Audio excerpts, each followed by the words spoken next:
Salam and peace. This is Imam Malik Mujahid, and you're watching Muslim Network TV.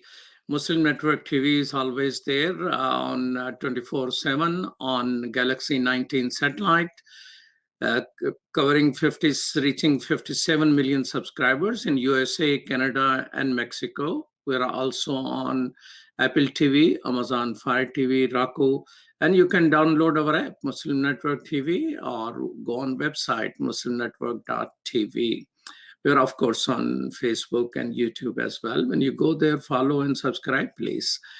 President Biden had a huge announcement just even before he took the oath of office.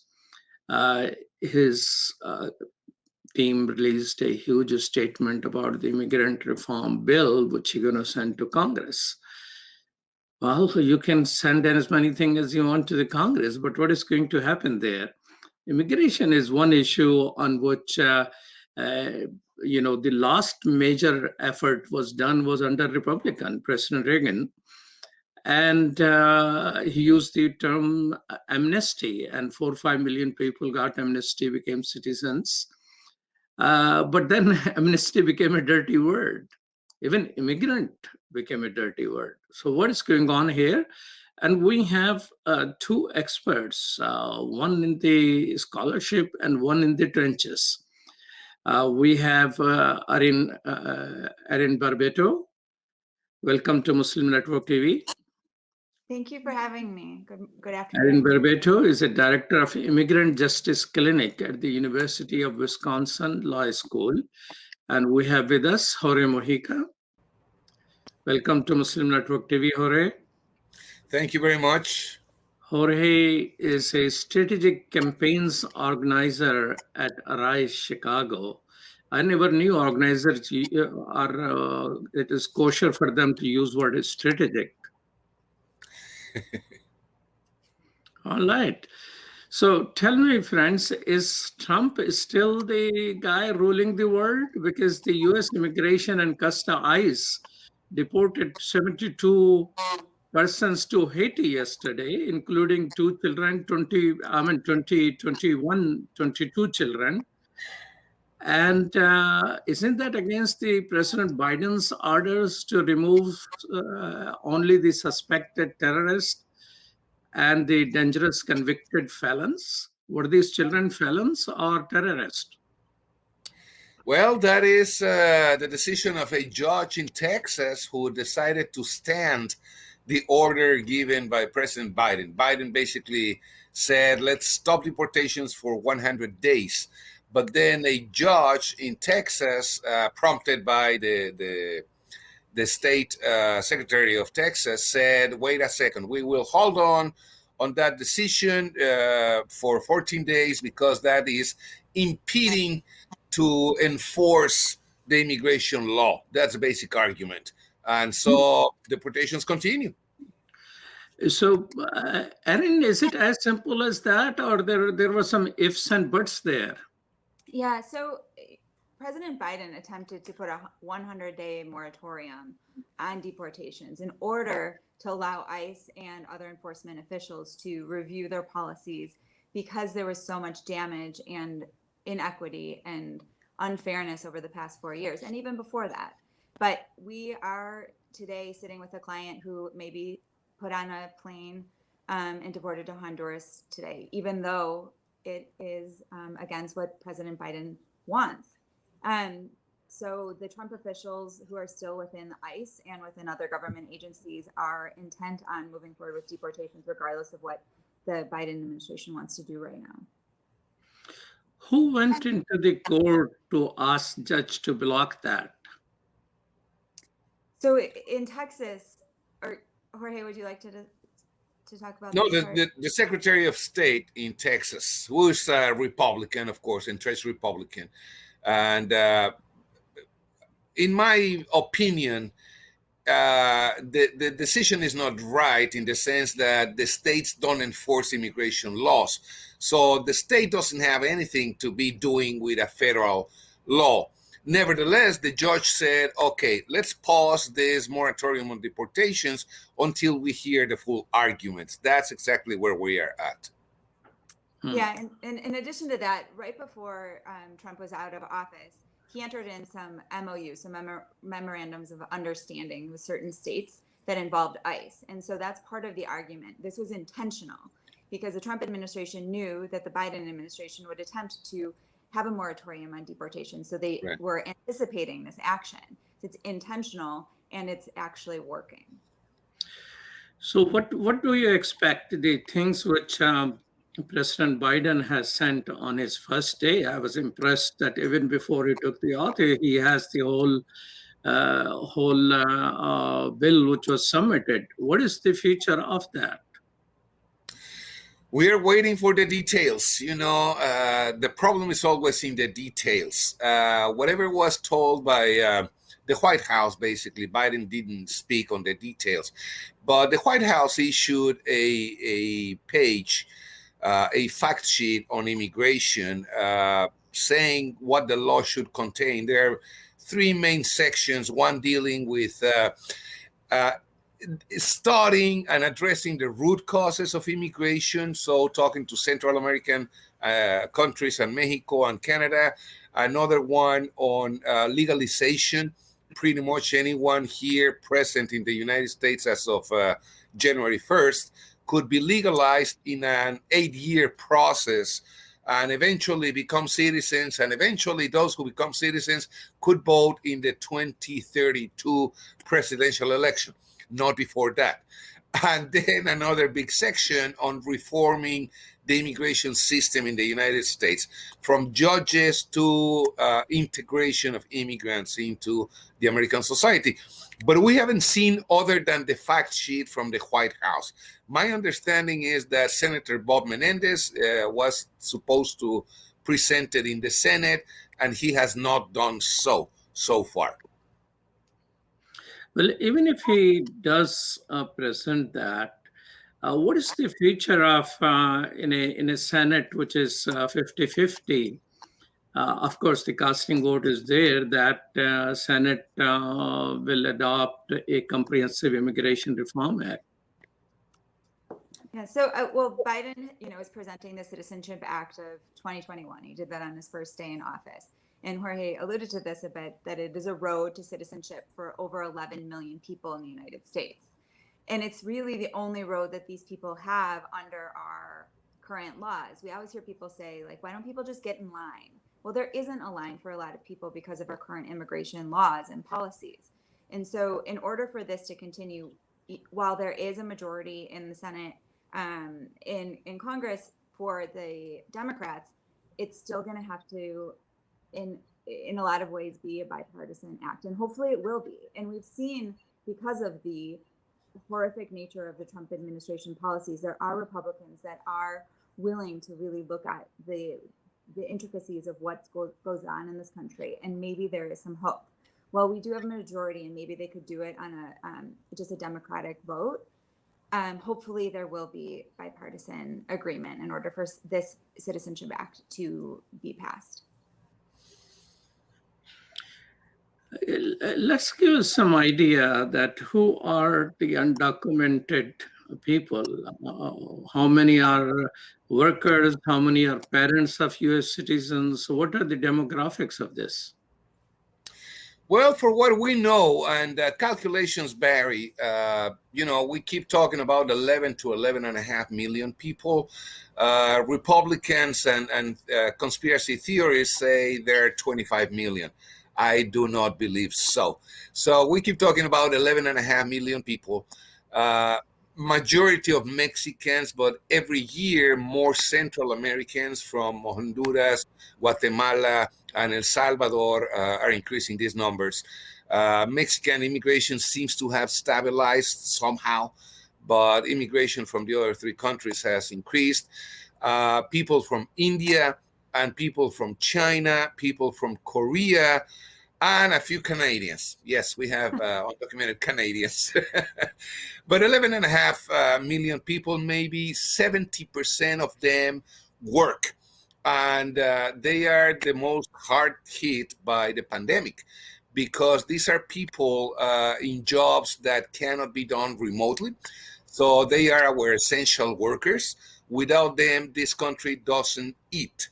I mean, we are talking about people from the fields in agriculture to transporting, packing, canning, and bringing your food to the supermarkets and then putting it in the shelves or delivering them at home.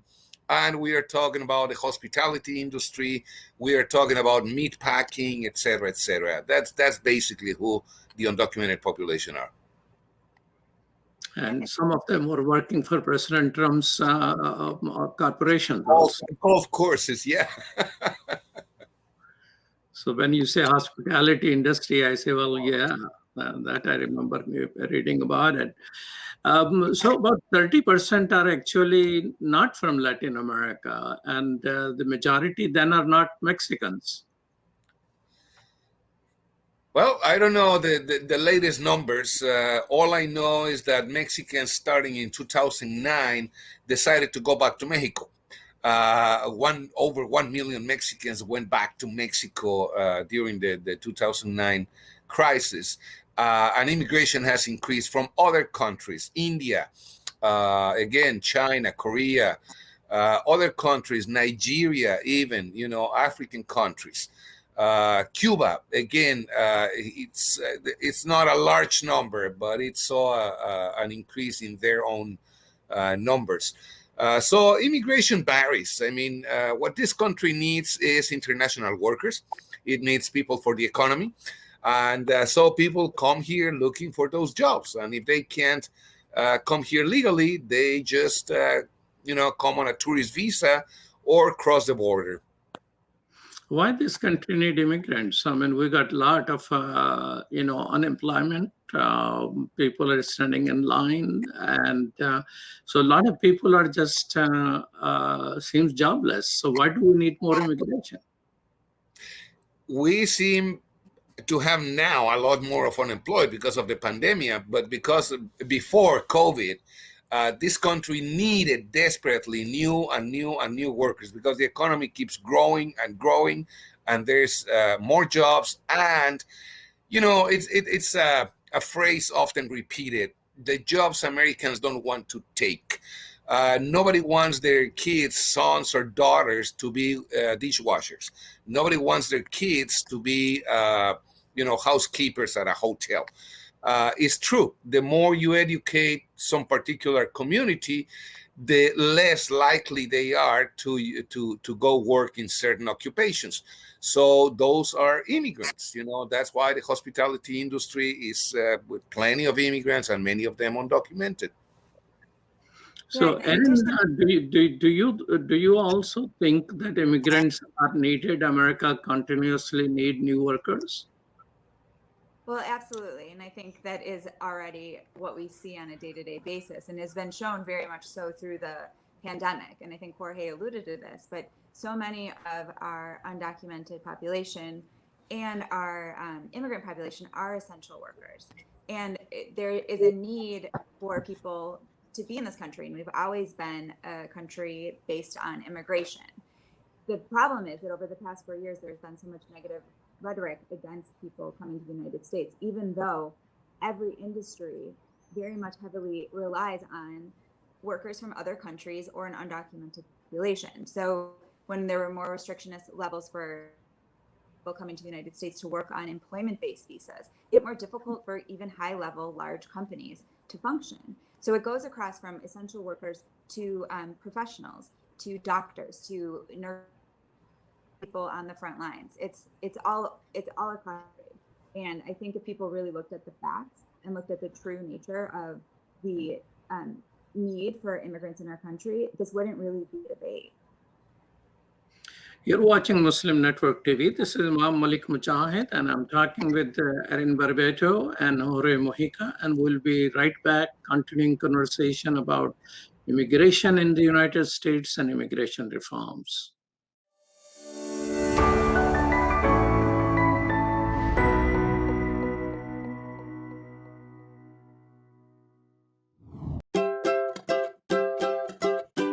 السلام like him. My name is Adam. You remember me. I appeared in so many episodes that Sound Vision has put on the market. No matter what. Hey, what's happening? Hey, oh, sorry. Lockdown is what it is. Well, continuing here. In this lockdown, Sound Vision never stops thinking about you, the viewer. We'll have to get back into production again, online and inline.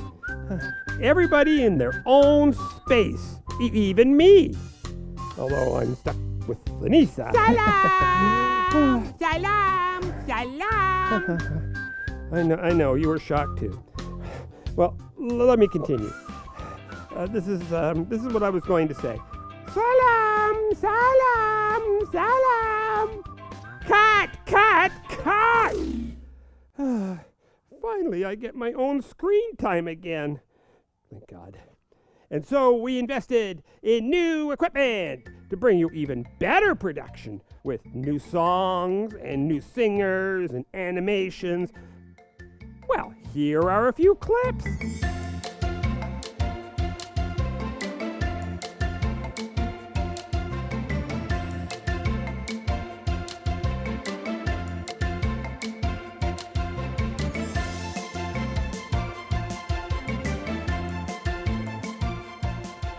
And Sound Vision has brought all this into your home, making Islamic values and teachings easy. And if you know me, Adam, a multi-talented actor, well, sometimes I'm an actor and the reporter and the... Oh, that's enough. Let's move on to the next section.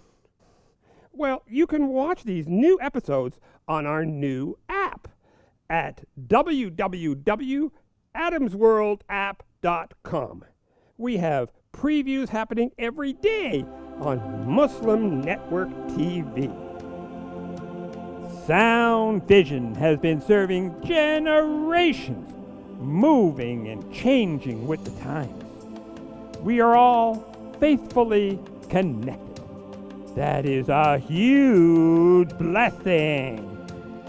Your donation helps keep these programs available now and into the future.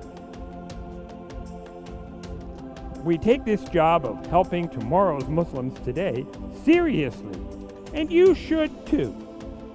Today, we need your help. Children absorb and learn from everything they encounter. Make that wholesome, positive, grounded in our faith.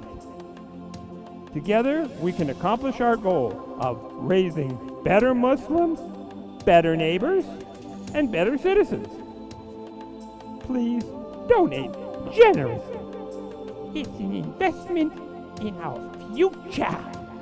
But to finish, let me tell you, there are new scripts of my new mission. And it is something that I enjoy talking about. My new mission is space. Houston, we do not have a problem. Salam, see you soon.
Welcome back to Muslim Network TV.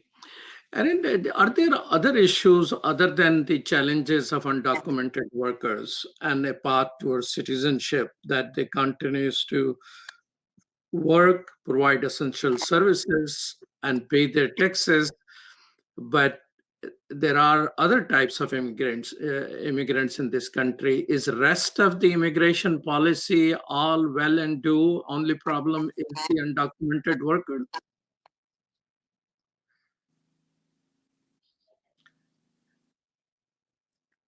Well, it seems I can't hear you.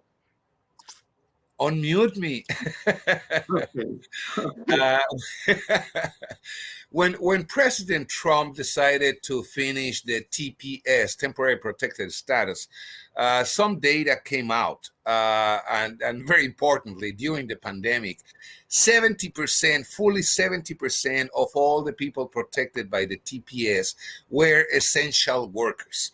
That's incredible data. 11% of them were working in the health professions, whether cleaning hospitals or as nurses, whatever you have. So yeah, every profession has some undocumented immigrants in their midst. But I'm talking about overall immigration system. I know that it is now broken when it comes to undocumented workers. I mean, there are people working and they have hardly any status, any path towards a safe, fearless life. But what about overall immigration system? Are there other general reforms needed in that system? Is everything else is okay? Definitely. The basis of immigration system right now is based on family relationships. The father can petition for his daughter, for his son, as long as he is under 18 years old, etc. I can petition for my sister. Everything is family related. But what this country needs is working-based visas. Only about 5% of all visas granted in the United States every year are work-based visas. I don't need to bring my brother with a brother visa. My brother needs a visa to work in the United States. I think that's the center of the discussion in this immigration system. So, Erin, your clinic at the Wisconsin, it deals with undocumented workers exclusively, or it deals with in general immigration-related issues? So general immigration issues in Wisconsin, was that your question? Yeah, what I'm asking is that what is the range of the people which you handle? So in Wisconsin, we're obviously very far from the southern border. We're much closer to our northern border neighbors with Canada.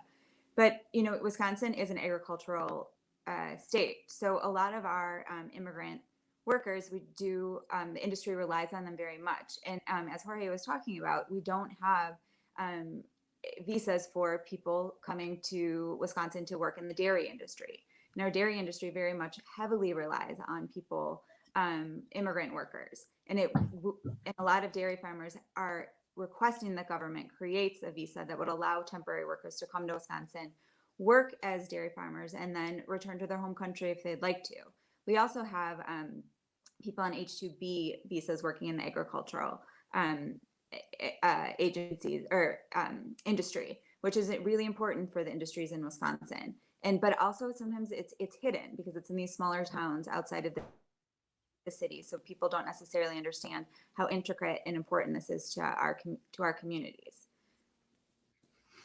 So what is the attitude, since it deals with the business of dairy industry, and Republicans talk a lot about the business and industry? Are they supporting temporary workers visa or permanent workers visa to help with the industry, which is so central to Wisconsin economy? So there are different types of employment-based visas. So there's immigrant employment-based visas. So a company could help petition for someone to come to the United States and live here permanently. Now, it's a really high level. Often it's people with a lot of experience, high educational degrees, and really high bars to get through that. You have to demonstrate there's no American worker that can fulfill the position, which is true across really immigrant and non-immigrant visas in the employment-based fields. So we often hear about this H-1B visa, which is a specialized visa for specialized workers that often work at, we see them in tech companies, we see them in really in all across as doctors, nurses, but it's because a lot of people in the government say, well, they're taking American jobs. And that's really not what the evidence shows.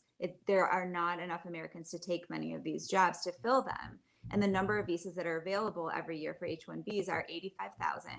And it's just not enough to fulfill the needs of the American industries. Jorge, the discussion about President Trump canceling temporary workers' visas, has Biden administration made any commitment regarding that? Well, again, his proposal includes a faster way to citizenship for people in certain categories, particularly the DACA, the Dreamers, people with deferred action, and people in TPS, in the temporary protected status. So they would access a green card, meaning permanent residency, a lot faster than other people. He sounds right so far. And I think he sounds right because it's not exactly his platform. I think he negotiated a deal with Bernie Sanders delegates, because I recognize Bernie Sanders' immigration platform. So I think that's what's been pushed so far, or being talked about at least. And that brings us back to who's going to vote for it. Not all Democrats are going to vote for all that wide, path to citizenship and legalization. And not all Republicans are going to vote against. So in the end, there's going to be a negotiation. It's not going to be as nice as it looks right now. But I think we have the chance to have a good deal on legalization for immigrants. Yeah. Erin, Jorge sounds hopeful about a compromise between Republicans and Democrats to have immigration reform. But in the last 10 years, did we have any immigration reform? I mean, immigration reform seems to be dead after President Reagan. Do you have as much hope, Erin?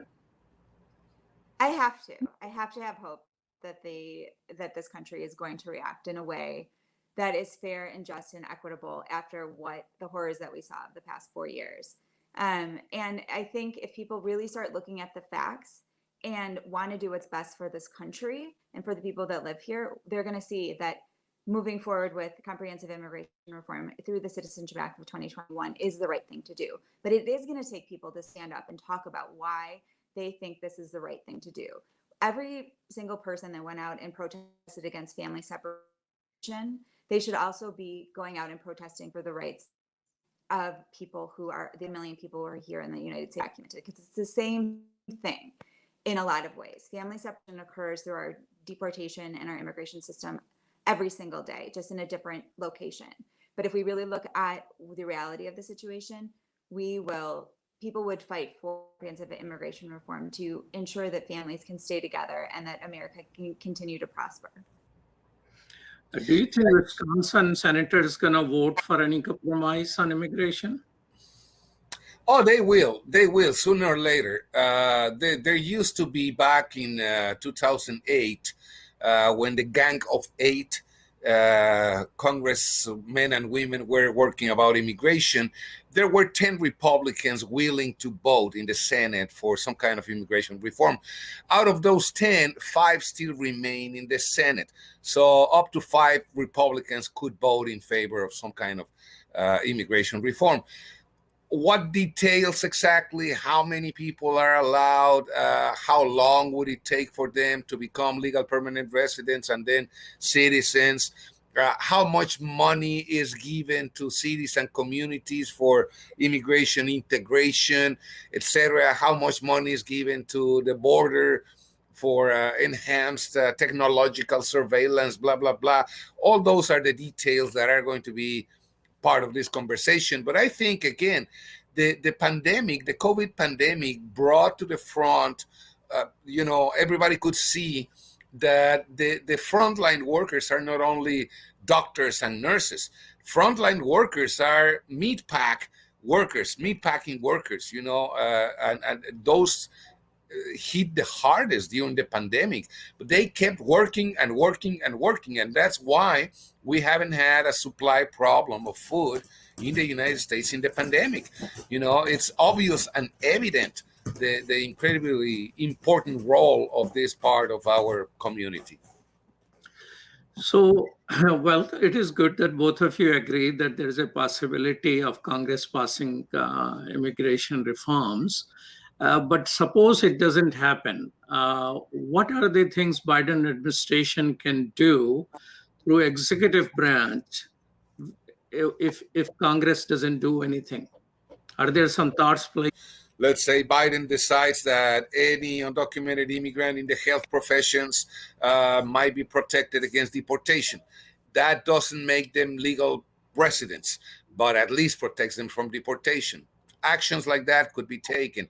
Actions like changing the administrative policies in the immigration courts, that may protect some people too, and so on and on. But it wouldn't ever be a complete change just by executive orders or administrative changes. Erin, wasn't it close to 700,000-800,000 people who were covered through DACA and were protected?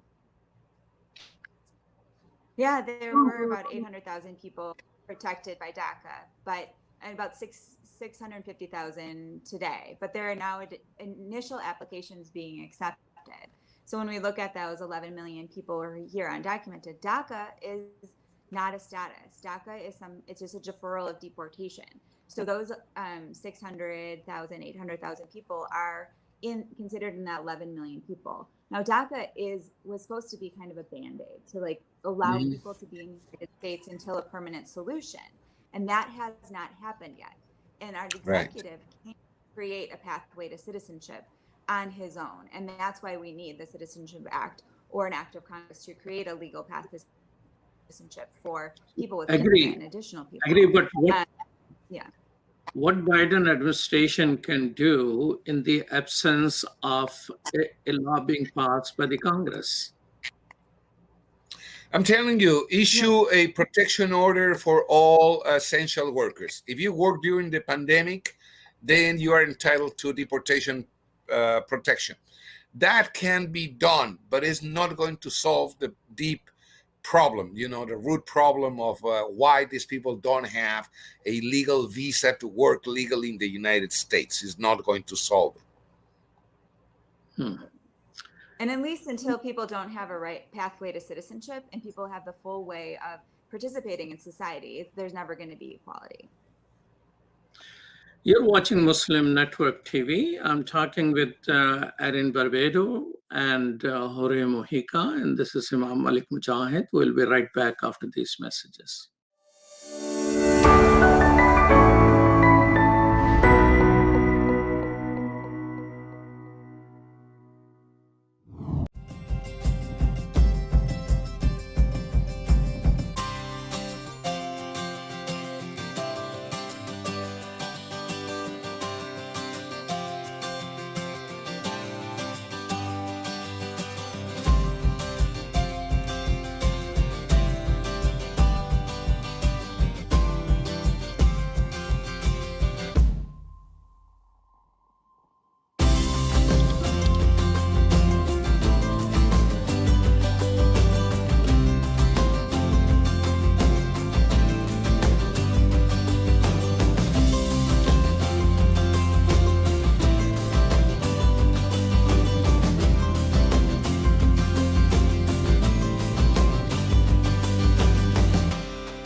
My wife, who she's a professor at the University of Cincinnati who's Catholic, and by her watching and listening to our 3-year-old son watch Adam's World, she ended up taking Kalima Shahada. She embraced Islam because she learned so much about Islam and the other prophets. It really affected our life in a great way, and because of Sound Vision and Adam's World, we're Muslims. I took my Shahada 15 years ago, and I actually am from a rural part of Ohio. And so I found the catalog for Sound Vision, and I ordered the tapes and the CDs and the books, and I used those, and especially for my little daughter, that's how we basically learned our Islam, and Islam entered our hearts through the wonderful works of Sound Vision.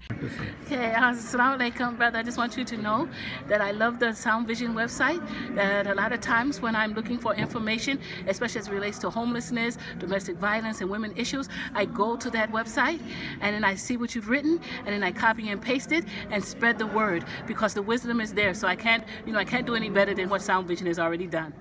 Sound Vision is our survival guide. It is the organization that provides skills for Muslims how to survive and thrive in this community here in the U.S. Assalamu alaikum, my name is Anam, I'm in 11th grade, and I grew up with Adam's World, and what it taught me was unity, respect, and love for the Muslim Ummah. Adam's World is the greatest show ever made. Take me to the Kaaba, man. I love that puppet.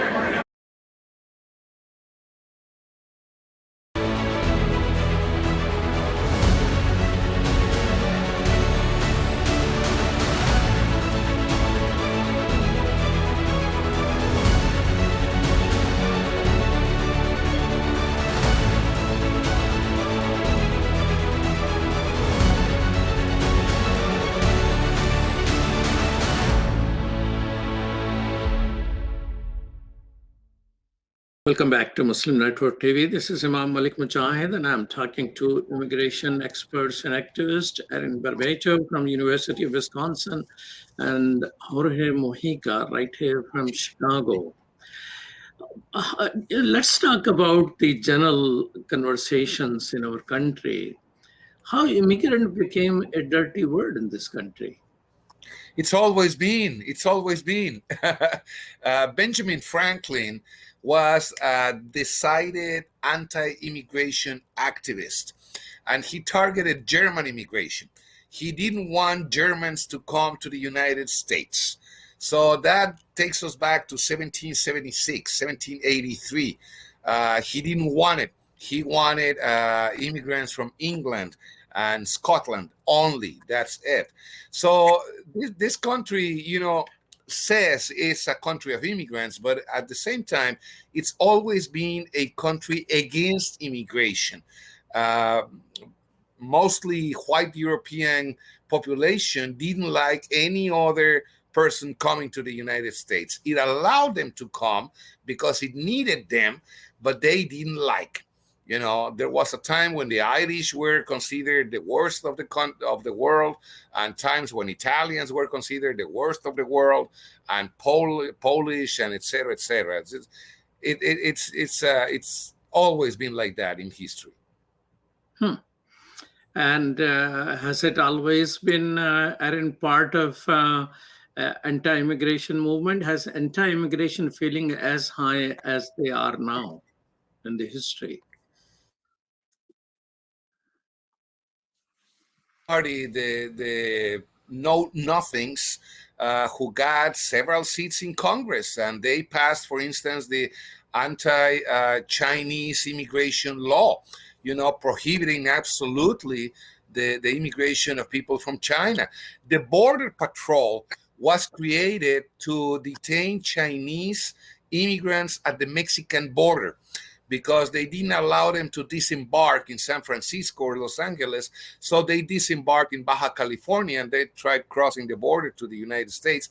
And the Border Patrol was created precisely to stop Chinese immigrants. So it's been either one nationality or the other one. But this country has always tried to control who can come to the United States. So,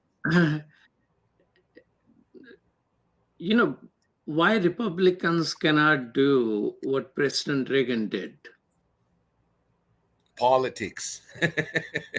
Well, Simple politics. Reagan was not just an actor, he was a politician too.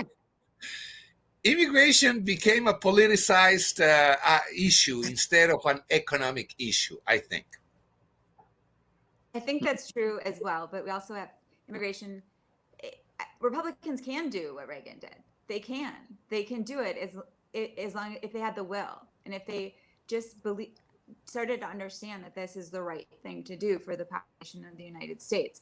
And hopefully with Biden's leadership, there will be enough Republicans who believe that, and will move towards having a more humane and appropriate immigration system. Because we look at economics, but we also have to look at humanity and human rights. And we've really forgotten those and trashed those in the past 4 years.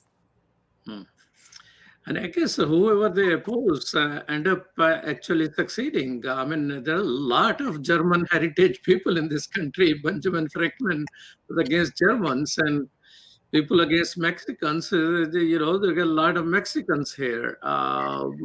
So it seems that those feelings don't quite deliver. But this guy is, Steve Miller. He has been longest surviving advisor of President Trump. And he did a lot of things, not only stopping things, Muslim ban, and then refugee, only few refugees will be accepted, and all sort of things. But I have heard that he has some procedural things, which has nothing to do with law, administrative and procedural thing he placed, which are still continuously work. What are those procedural things which he placed in there? There's a lot of things. For instance, the elimination of the so-called sensitive places targeted for deportations or raids. They decided to lift not the ban. It was an administrative policy not to go to courts, churches, funerals, weddings, hospitals, schools, etc. Immigration wouldn't go to those places. Those are sensitive places. And during the Donald Trump administration, they lifted that order, and they said, everything is game. You can go anywhere and detain anybody at any time. It doesn't matter what they are doing. If they are dropping their kids at school, you can detain them right there. And that's one of the policies that would need legislation to be changed. We can go back to this design sensitive locations, where immigration cannot go. There are a number of particular issues that can be decided via administrative decisions like so that. Probably a whole lot of parents stop dropping off their children to school then. That's exactly what happened. Everybody was afraid. Everybody was afraid to go to court for a parking ticket because you could be detained by immigration authorities. You were on your way to pay your parking ticket and you were detained by immigration. That's absurd. It's ridiculous. There's no safe place for people. Say again? There is really no safe place anymore for people, and the enforcement priorities have gotten so extensive that everybody feared deportation. So even where I'm located in Madison, ICE raided the community for about 4 or 5 days, arresting people that were not formally a priority in separating families. And it really was like an intentional terror that they were bringing onto communities, and especially somewhat targeting what we determined to be sanctuary cities like Madison, Chicago, places that have said that they will protect and not necessarily place people in deportation proceedings unless it's a terrorist or security issue. But ICE had free reign, and they continue to this day, while Biden attempts to rein them back and really take a look at these enforcement priorities to ensure that our immigrant communities are not living in fear on a day-to-day basis, and that our communities are safer. So if Biden is unable to get his immigration reform done, there is a still possibility of some administrative changes, which can at least stop terrorizing the communities from sending their children to school or pay their parking tickets or be in in hospital or someplace. Is there a possibility, just like Obama was unable to do the reform, but he has DACA thing? Do you think Biden can have something called DACA plus? Definitely, yes, he can. Again, people who believe that there wouldn't be a majority vote in both chambers to pass immigration reform are starting to talk about Plan B. So Plan B would be to, instead of one single bill, separate it in different bills. Allow, for instance, for a whole lot more work-based visas to come legally to the United States. And they are talking about people applying for those visas within the United States, meaning our current undocumented population could apply for a legal visa for certain industries, agriculture, some medical professions, et cetera, et cetera. So separate, instead of one big bill, present 10 different smaller bills. Again, if you were working during the pandemic, consistently, you have been working, you didn't stop working since March, then legalization might be a way for you in a separate bill, just for essential workers, and so on and on. I mean, it could be done. It could be done, but it wouldn't have the impact a full immigration reform law would have. Jorge Ramos of, at New York Times has written an article a couple of days ago about Plan B. His Plan B is the budget reconciliation process can bring in, frontline workers and all that. Budget reconciliation process, meaning, other thing could be tagged to that process. How is that? Well, when both chambers approve different versions of the same law, there has to be a reconciliation. If those pieces of legislation involve budgets from the United States, then Socialist Senator Bernie Sanders is in charge of reconciliation. And they don't need more than 51 votes in the Senate, which seems to be the main block to approve any legislation, Republicans in the Senate. So it might be possible for Bernie Sanders to pass his immigration platform based on just dynamics of how the Senate works and Congress works. There may be a chance, to pass legislation little by little by little by little via reconciliation. The reason people are skeptic of, Congress passing is that example of the, stimulus checks that they cannot be given to undocumented workers. And some Democrats sided with Republicans, and I don't think any Republicans sided with Democrats on that issue. So that is one of the reasons, because if they're working, paying taxes, and stimulus checks are denied to them while they are tax paying because of their status. And on that small humanitarian issues, if Republican and Democrats cannot pass something through the Senate, that giving a notice that this immigration reform are doomed at arrival.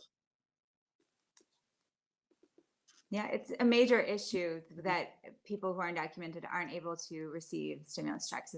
A lot of them are working on the front lines and are essential workers. And so Congress does need to act, or something needs to happen through executive order to address this issue. Otherwise, people are going to continue to suffer, the people that are really sacrificing their lives and their safety to ensure the safety of the American public. I hope the government really is going to be tactical and aggressive with ensuring that people who are working so hard to save us all will benefit and won't continue to suffer. Can it at least be someone from Wisconsin or Illinois present this, that if a worker is paying a taxes, he is entitled to stimulus checks. And not only that, again, that's part of the mentality of Plan B. I mean, everyone who is paying taxes be given a social security number, so they pay taxes completely legally. That doesn't mean you become a permanent legal resident and eventually a citizen, but it would give you the same status as a DACA recipient. For instance, you have a legal social security number and a work permit.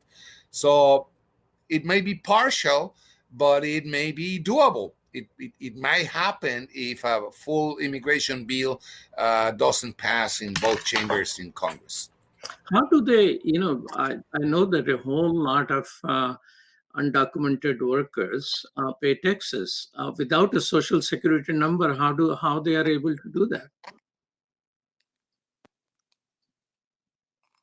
Tax numbers, and those numbers are for the paying taxes only.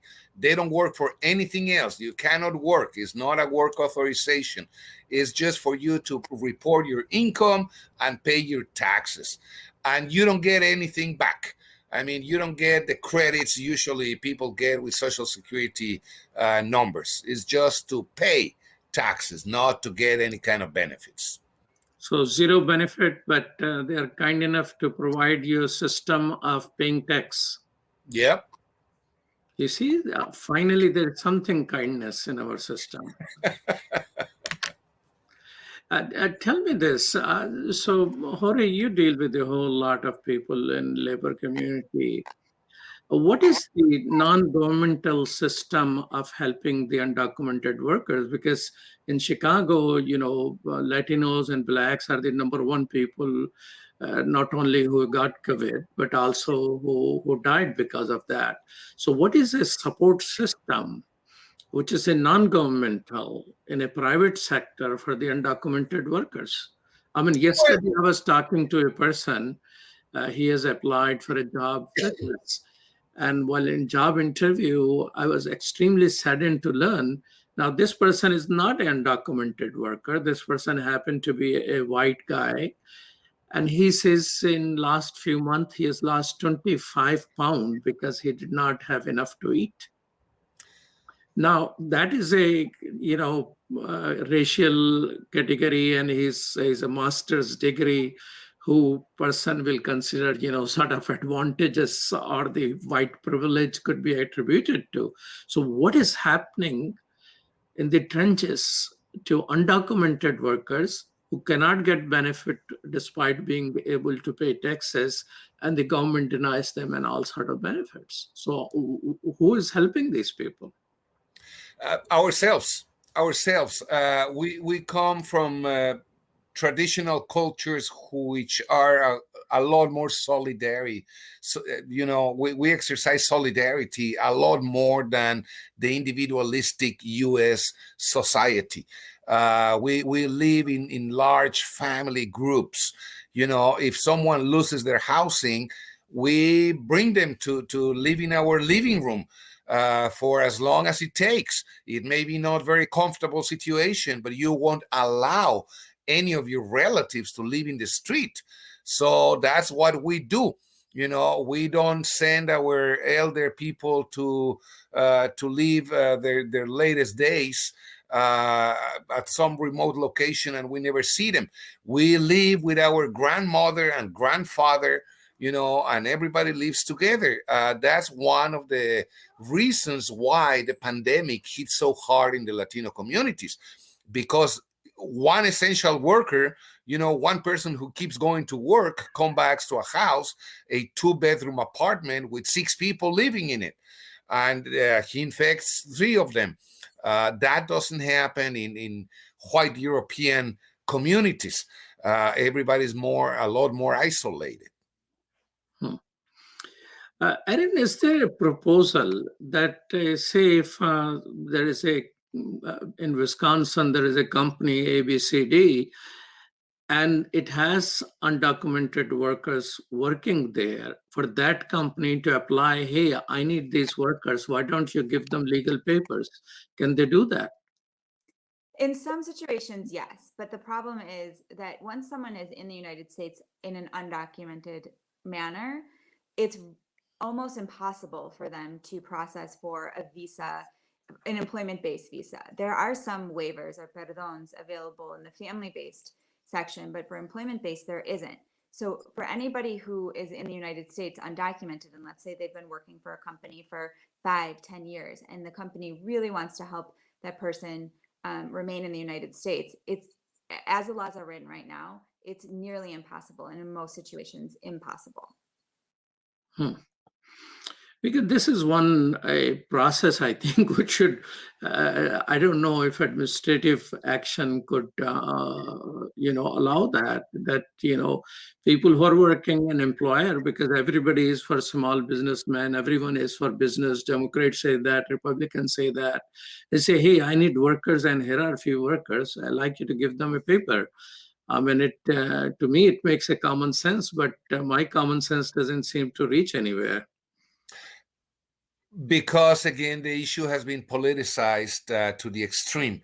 Donald Trump based his campaign from the beginning on an anti-immigration platform.